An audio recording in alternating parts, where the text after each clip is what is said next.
5 तक नहीं आना तो सच में हम निकल जाएंगे। 1 2 3 4 5। देखा, कुछ नहीं है, पक्का बेवकूफ बना रहा है। मैं मुड़कर बाइक की तरफ देखने ही वाला था। भाई बचाओ यार, ये आवाज असली लग रही है, मजाक नहीं है ये। उस चीख ने मेरे पूरे शरीर में सिहरन दौड़ा दी। ये वही आवाज नहीं थी जो थोड़ी देर पहले आई थी। इसमें डर था, दर्द था और किसी अनजान खतरे की झलक थी। ये सच में मुसीबत में है, लेकिन ये जंगल है यार, कोई जानवर तो नहीं है ना? तभी जंगल के अंदर से फिर आवाज आई।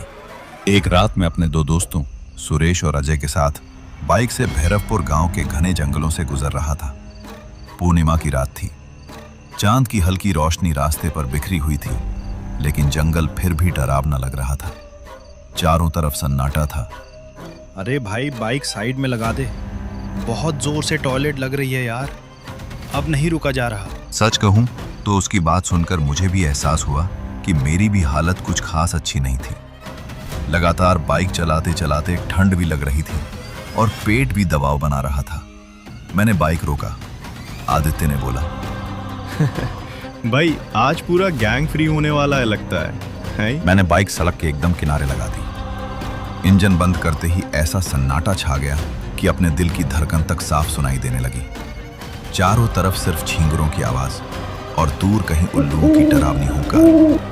रवि ने मुझसे बोला, यार ये जगह कुछ ज्यादा ही सुनसान नहीं लग रहा है। चांदनी थी, लेकिन जंगल की वजह से रोशनी जमीन तक पूरी तरह नहीं पहुंच रही थी। पेड़ों की लंबी लंबी परछाइयां ऐसे लग रही थी जैसे कोई हमें देख रहा हो। आदित्य बोला, अगर यहाँ से कोई चुड़ैल निकल आई ना तो पहले तू ही जाएगा रवि। अरे चुप कर यार, पहले ही हालत खराब है। मैं और आदित्य सड़क के बाएं तरफ चले गए जहां थोड़ी झाड़ियां थीं। रवि दूसरी तरफ चला गया जहां पेड़ और भी घने थे। रवि, कोई मजाक वजाक मत करना, दिल कमजोर है आज। डरपोक कहीं का। मैं और आदित्य झाड़ियों के पीछे खड़े हुए, लेकिन मेरा ध्यान बार बार जंगल की तरफ जा रहा था। हवा चलने पर पत्तों की सरसराहट और कभी कभी टहनियों के टूटने की आवाज। क्या मतलब?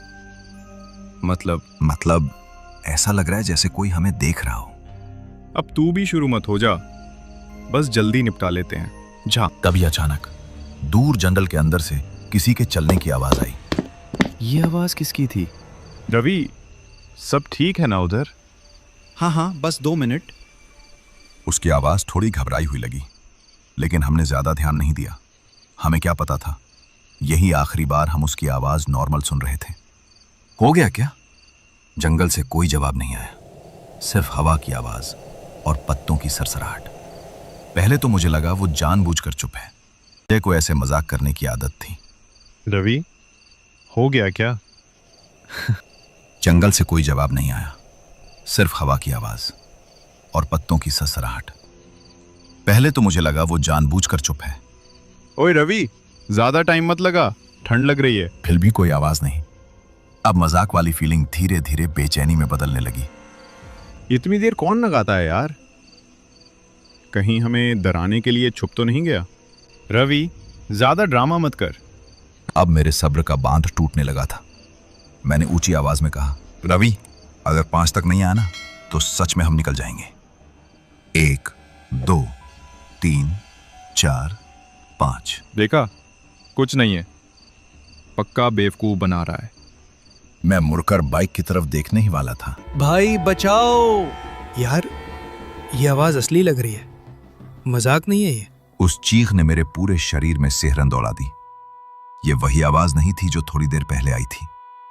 इसमें डर था, दर्द था और किसी अनजान खतरे की झलक थी। ये सच में मुसीबत में है, लेकिन ये जंगल है यार, कोई जानवर तो नहीं है ना? तभी जंगल के अंदर से फिर आवाज आई। मुझे छोड़ दो प्लीज, मुझे छोड़ दो। वो किसी से बोल रहा है, कोई उसके साथ है। अब एक पल भी रुकना नामुमकिन था। हम दोनों उसी दिशा में दौड़ पड़े जहां से आवाज आ रही थी। जैसे जैसे हम अंदर बढ़े, जंगल और घना होता गया। पेड़ इतने पास पास थे कि चांदनी भी जमीन तक नहीं पहुंच रही थी। रवि, आवाज देता रहे, हम आ रहे हैं। लेकिन रवि की आवाज अब रुक रुक कर आ रही थी, जैसे कोई उसे खींच रहा हो। जमीन पर सूखे पत्ते बिखरे पड़े थे, कुछ कुचले हुए, कुछ ऐसे जैसे किसी ने घसीटते हुए रास्ता बनाया हो। ये निशान कोई यहां से जबरदस्ती ले जाया गया है। तभी मुझे जमीन पर कुछ और दिखा, और ये खून है। नहीं, ये मजाक नहीं हो सकता। खून की छोटी छोटी बूंदें एक दिशा में जा रही थी, जैसे कोई घायल इंसान वहां से घसीट कर ले जाया गया हो। कहीं बहुत देर तो नहीं हो गई? मेरे दिल में भी वही डर था, लेकिन मैंने उसे दिखने नहीं दिया। नहीं, जब तक हम उसे देख नहीं लेते कुछ भी तय नहीं है। हम दोनों ने उन निशानों का पीछा किया। हर कदम के साथ दिल की धड़कन तेज होती जा रही थी। हमें नहीं पता था आगे क्या देखने वाला है। वो देख! उसकी आवाज सुनते ही मेरे दिल की धड़कन और तेज हो गई। मैंने उसी दिशा में घुमा जिधर खून की बूंदें जा रही थीं, और तभी दूर पेड़ों के बीच चांदनी की हल्की रोशनी में एक आकृति हिल रही थी। एक औरत पूरी तरह लाल साड़ी में लिपटी हुई। उसका चेहरा दिखाई नहीं दे रहा था, सिर्फ उसका साया और उसकी हरकतें। यार, वो किसी औरत जैसी नहीं लग रही है। नहीं, ये इंसान नहीं हो सकती। रवि की एड़ियां जमीन से टकरा रही थी। सूखे पत्ते उसकी हर हरकत पर चरमरा रहे थे, लेकिन वो औरत रुकी नहीं। रवि! मेरी आवाज सुनते ही वो औरत अचानक रुक गई। मत चिल्ला, उसने हमें देख लिया है। उसने धीरे धीरे अपना सिर हमारी तरफ मोड़ा। अब भी उसका चेहरा साफ नहीं दिख रहा था, लेकिन मुझे साफ महसूस हो रहा था वो हमें देख रही थी। आदित्य, तू देख रहा है ना, उसकी चाल हो। हाँ, ऐसे कोई चलता नहीं है। अचानक उसने रवि को और तेजी से खींचना शुरू कर दिया, और अगले ही पल वो लाल साड़ी वाली आकृति पेड़ों के बीच अंधेरे में गायब हो गई। वो उसे ले गई। जंगल फिर से शांत हो गया, लेकिन अब ये सन्नाटा पहले से कहीं ज्यादा डरावना था। कोठी में पहला कदम थी। नहीं, हमें अंदर नहीं जाना चाहिए। ये जगह सही नहीं लग रही। वो हमारा दोस्त है, हम उसे यहां मरने के लिए नहीं छोड़ सकते। लेकिन तूने खुद देखा, वो औरत क्या थी? मैंने उसकी बात अनसुनी कर दी। मेरी नजर बस उस दरवाजे पर थी। अगर डर लगता है तो बाहर रुक जा, मैं अकेला भी अंदर जाऊंगा। नहीं, मैं तुझे अकेला नहीं छोड़ूंगा। जैसे ही दरवाजा खुला, चमगादड़ों का झुंड फड़फड़ाते हुए हमारे ऊपर से निकल गया। कमरे के अंदर का नजारा किसी डरावने सपने से कम नहीं था। हर तरफ मकड़ियों के जाले, जमीन पर धूल की मोटी परत, लकड़ी की कुर्सियां और टेबल पूरी तरह सड़ चुकी थीं।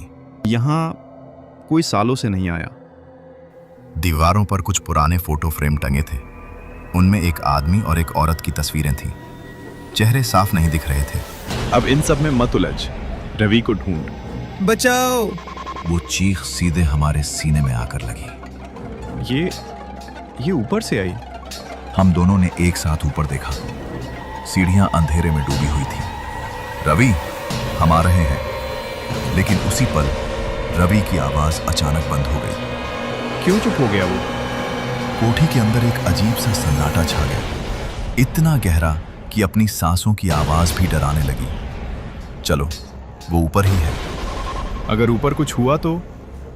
मैंने उसकी तरफ देखा तो कम से कम हम कोशिश करते हुए मरेंगे। हम दोनों धीरे धीरे उन चरमराती सीढ़ियों की तरफ बढ़े, और हमें जरा भी अंदाजा नहीं था कि ऊपर हमारा इंतजार किस तरह का सच कर रहा है। मैं सीढ़ियां चढ़ा। ऊपर का नजारा मेरी रूह तक हिला गया। रवि का शरीर, और तभी रवि की आवाज किसी और कमरे से। भाई, मैं यहाँ हूं। हम कमरे में गए। कोने में एक औरत बैठी थी, पीठ हमारी तरफ। मुझे बचा लो। वो मुड़ी।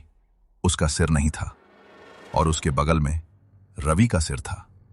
मुझे मेरा सिर चाहिए। हम समझ गए ये कोई इंसान नहीं थी। मैं यहाँ अपने पति के साथ आई थी छुट्टियाँ बिताने। उस दिन तीन लड़के आए। वो तीनों मुझे मार कर चले गए। मेरा सिर तालाब में फेंक दिया। गुस्सा नहीं था, बस दर्द था और अधूरापन। वो पूरी घटना बताती है, कैसे उसकी मौत हुई और क्यों उसकी आत्मा भटक रही है। उसकी हर बात मेरे दिमाग में जुड़ती चली गई। आपका सिर तालाब में है तो जाओ, ढूंढ कर लाओ। तक गया। अंधेरा, ठंडा पानी और डर। घंटों बाद मुझे वो मिल गया। मैंने उसका अंतिम संस्कार किया। हवा अचानक हल्की हो गई, लेने लगी। आज भी अगर कोई तेल गांव के उस जंगल का नाम लेता है तो मेरे रोंगटे खड़े हो जाते हैं, क्योंकि मैं जानता हूं कुछ जगहें सिर्फ नक्शे में नहीं होती, वो यादों में बस जाती हैं। और मैं उस जंगल के पास आज तक कभी नहीं गया।